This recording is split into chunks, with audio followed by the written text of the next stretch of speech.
Hello, everybody. It's Cody. I'm back again with another story out of American Fairy Tales by L. Frank Baum. This one's called The Wonderful Pump. I hope you enjoy it. And if you do enjoy my stories, please subscribe. I upload new stories out of different fairy tale books every single day, and there will always be something new to listen to. All right, let's get started on this story today, The Wonderful Pump. Here we go. Not many years ago, there lived on a stony, barren New England farm a man and his wife. They were sober, honest people, working hard from early morning until dark to enable them to secure a scanty living from their poor land. Their house, a small one-storied building, stood upon the side of a steep hill, and these stones lay so thickly about it that scarce anything green could grow from the ground. At the foot of the hill, a quarter of a mile from the house, by the winding path, was a small brook, and the woman was obliged to go there for water and to carry it up to the hill to the house. This was a tedious task, and with the other hard work that fell to her share, had made her gaunt and bent and lean. Yet she never complained, but meekly and faithfully performed her duties, doing the housework, carrying the water, and helping her husband hoe the scanty crop that grew upon the best part of their land. One day, as she walked down the path to the brook, her big shoes scattered the petals right and left, and she noticed a large beetle lying upon its back and struggling hard with its legs to turn over, that its feet might again touch the ground, but this it could not accomplish. So the woman, who had a kind heart, reached down and gently turned the beetle with her finger. At once it scampered from the path, and she went on to the brook. The next day, as she came for water, she was surprised to see the beetle again lying on its back and struggling helplessly to turn. Once more the woman stopped and set him upon his feet, and then, as she stooped over the tiny creature, she heard in a small voice, "Oh, thank you for saving me." Half frightened at hearing a beetle speak in her own language, the woman started back and exclaimed, "La sakes! Surely you can't talk like humans." Then, recovering from her alarm, she again bent over the beetle, who answered her, "Why shouldn't I talk if I have anything to say?" "'Cause you're a bug," replied the woman. "That is true, and you saved my life. Saved me from my enemies, the sparrows, and this is the second time you have come to my assistance, so I owe you a debt of gratitude. Bugs value their lives as much as human beings, and I am a more important creature than you, in your ignorance, may suppose. But tell me, why do you come each day to the brook?" "For water," she answered, staring stupidly down at the talking beetle. "Isn't it hard work?" the creature inquired. "Yes, but there is no water on the hill," said she. "Then dig a well and pump it up," replied the beetle. She shook her head. "My man tried it once, but there was no water," she said sadly. "Try it again," commanded the beetle, "and in return for your kindness to me, I will make this promise. If you do not get water from the well, you will get that which is more precious to you. I must go now. Don't forget, dig a well." And then, without pausing to say goodbye, it ran swiftly away and was lost among the stones.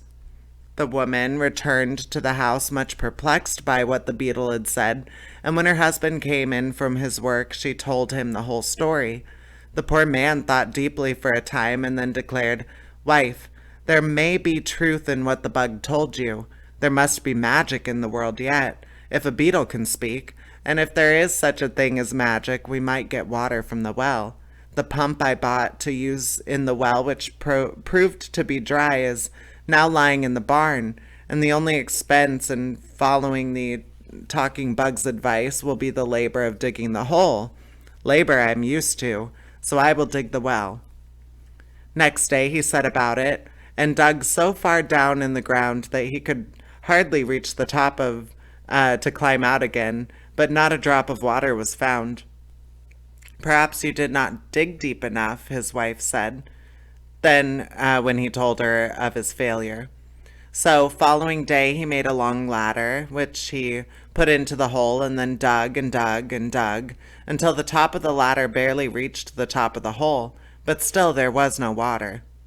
When the woman next went to the brook with her pail, she saw the beetle sitting upon a stone beside her path. So she stopped and said, "My husband has dug the well, but there is no water." "Did he put the pump in the well?" asked the beetle. "No," she answered. "Then do as I commanded. Put in the pump, and if you do not get any water, I promise you something more precious." Saying which, the beetle swiftly slid off from the stone and disappeared. The woman went back to the house and told her husband what the bug had said. "Well," replied the simple fellow, "there can be no harm in trying." So he got the pump from the barn and placed it in the well, and then he took hold of the handle and began to pump, while his wife stood by to watch what would happen. No water came, but after a few moments a gold piece dropped from the spout of the pump, and then another, and another, until several handfuls of gold lay in a little heap upon the ground. The man stopped pumping then and ran to help his wife gather the gold pieces into her apron, but their hands trembled so greatly through excitement and joy that they could scarcely pick up the sparkling coins. At last she gathered them close to her bosom, and together they ran into the house, where they emptied the precious gold upon the table and counted the pieces. All were stamped with the design of the United States Mint and were worth $5 each. Some were worn and somewhat discolored from use, while others seemed bright and new, as if they had not been much handled. When the value of the pieces was added together, they were found to be worth $300. Suddenly the woman spoke. "Husband, the beetle truly, when he declared we should get something more precious than water from the well, but run at once and take away the handle from the pump, lest anyone should pass this way and discover our secret." So the man ran to the pump and removed the handle, which he carried into the house and hid underneath the bed. They hardly slept a wink that night, lying awake to think of their good fortune and what they should do with their store of yellow gold. In all their former lives, they had never possessed more than a few dollars at a time, and now the cracked teapot was nearly full of gold coins. The following day was Sunday, and they arose early and ran to see if their treasure was safe.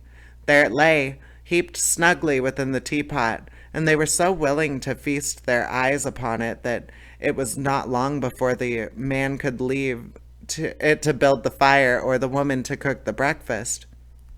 While they ate their simple meal, the woman said, "We will go to church today and return thanks for the riches that have come to us so suddenly, and will give the pastor one of the gold pieces." "It is well enough to go to church," replied her husband, "and also to return thanks, but in the night I decided how we will spend all our money, so there will be none left for the pastor." "We can pump more," said the woman. "Perhaps, and perhaps not," he answered cautiously. "What we have we can depend upon, but whether or not there will be more in the well I cannot say." "Then go and find out," she returned, "for I am anxious to give something to the pastor, who is a poor man and deserving." So the man got the pump handle from beneath the bed, and going to the pump, fitted it in place. Then he set a large wooden bucket under the spout and began to pump. To their joy, the gold pieces soon began flowing into the pail, and seeing it about to run over the brim, the woman brought another pail, but now the stream suddenly stopped, and the man said cheerfully, "That is enough for today, good wife. We have added greatly to our treasure, and the parson shall have his piece of gold. Indeed, I think I shall also put a coin into the contribution box." Then, because the teapot would hold no more gold, the farmer emptied the pail into the wood box, covering the money with dried leaves and twigs, so that none might suspect what lay underneath. Afterward, they dressed themselves in their best clothing and started for church, each taking a bright gold piece from the teapot as a gift to the pastor. Over the hill and down into the valley beyond they walked, feeling so gay and light-hearted that they did not mind the distance at all. At last they came to the little country church and entered just as the services began. Being proud of their wealth and of the gifts they had brought for the pastor, they could scarcely wait for the moment when the deacon passed the contribution box. But at last the time came, and the farmer held his hand high over the box and dropped the gold piece so that all the congregation could see what he had given. The woman did likewise, feeling important and happy at having been able to give the good parson so much. The parson, watching from the pulpit, saw the gold drop into the box and could hardly believe his eyes did not deceive him.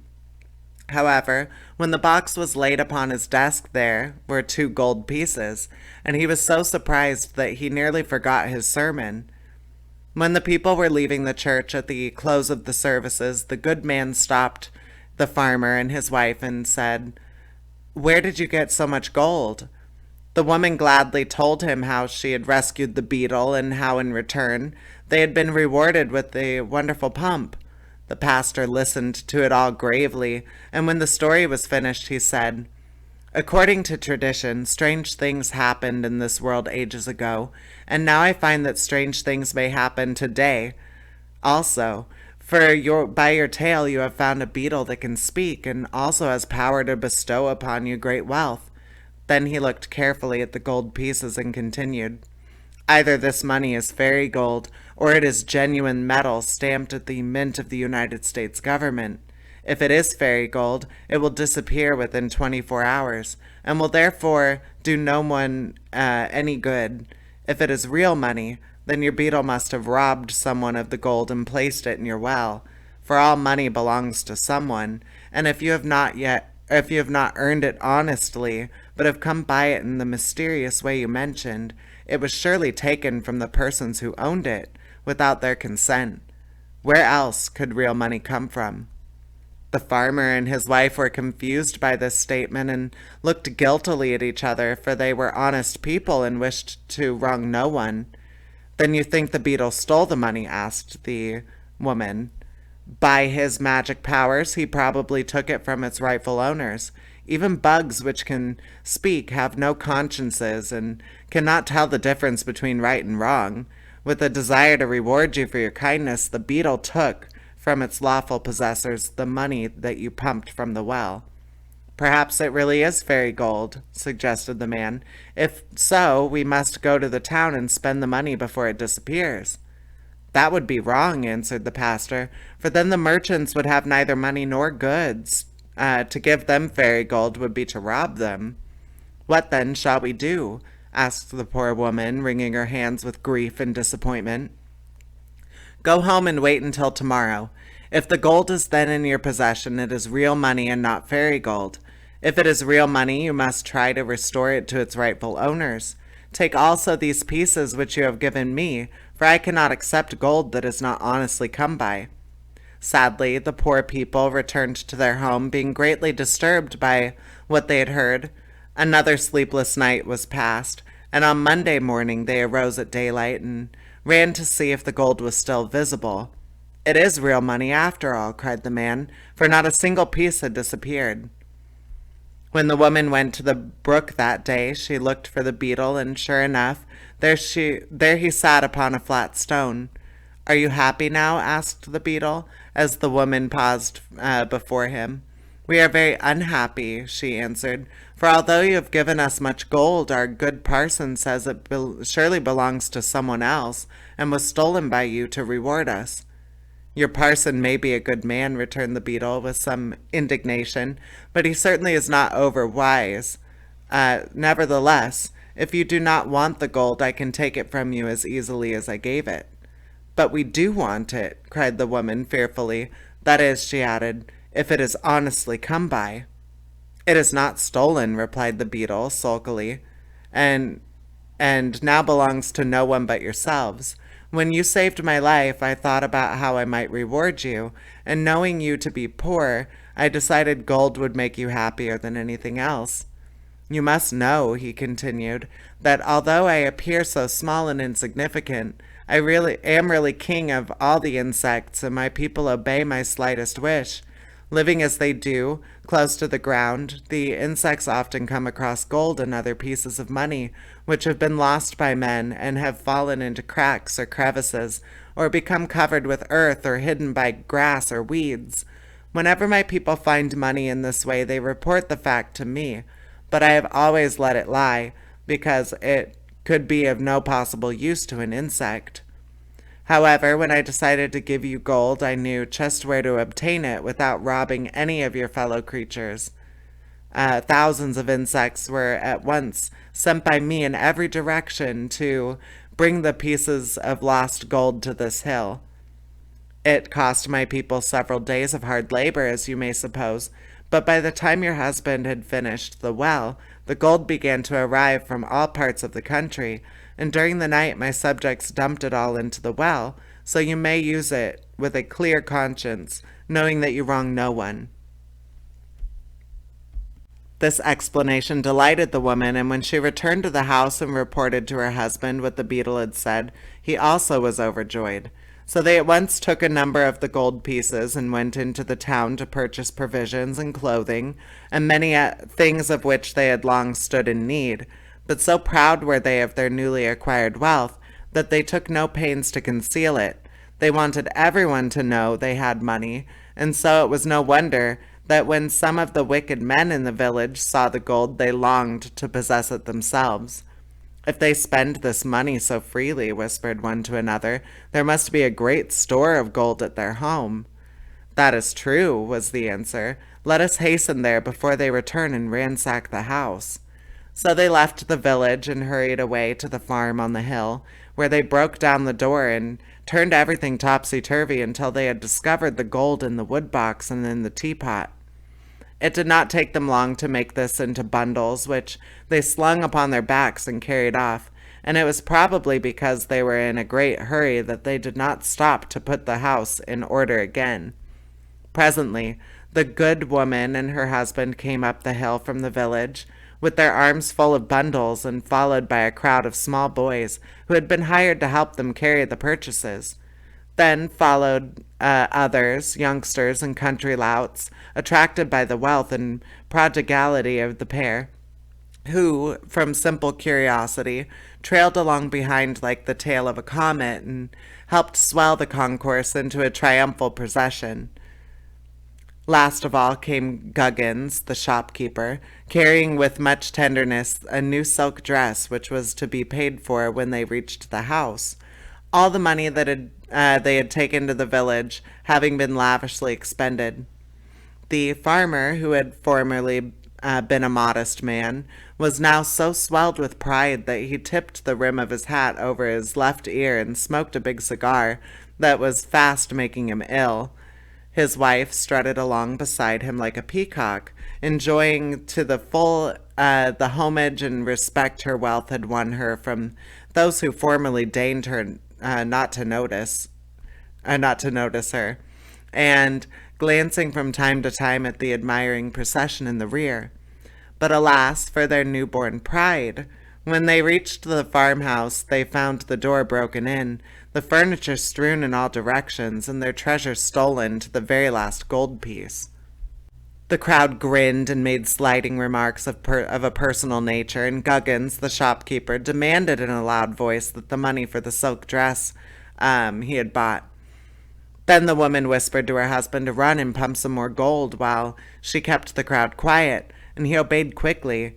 But after a few moments he returned with a white face to tell her that the pump was dry, and not a gold piece could now be coaxed from the spout.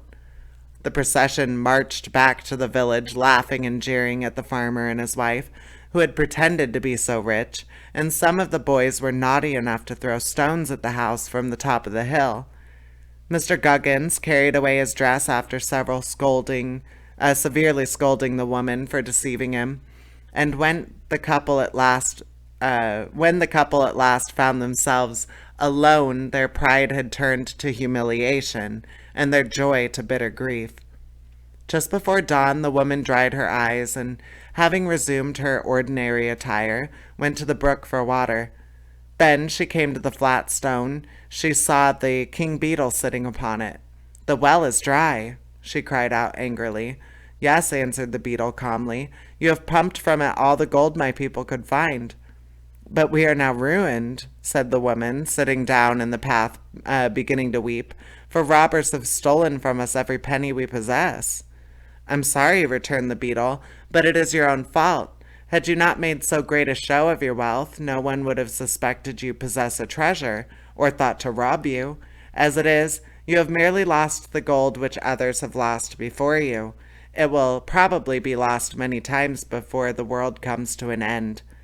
But what are we to do now? She asked.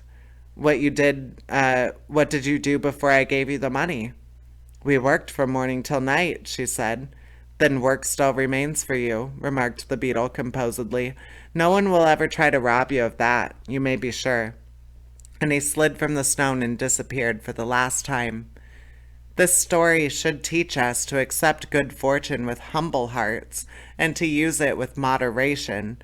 For, had the farmer and his wife resisted the temptation to display their wealth ostentatiously, they might have retained it to this very day.